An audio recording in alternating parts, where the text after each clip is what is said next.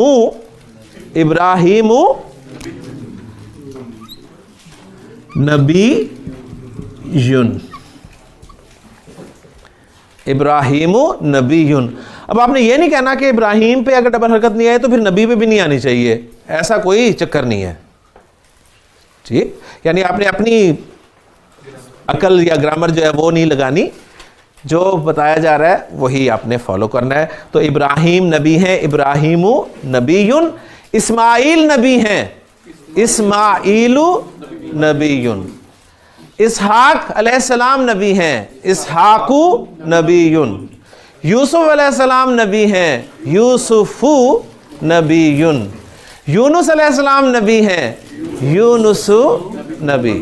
تو الحمدللہ یہاں تک ہمارا کام مکمل ہو گیا. انشاءاللہ تعالی اگلے لیکچر میں اسی سلسلے کو آگے لے کر چلیں گے. سبحانک اللہم و بحمدک, اشہد ان لا الہ الا انت, استغفرک و اتوب الیک.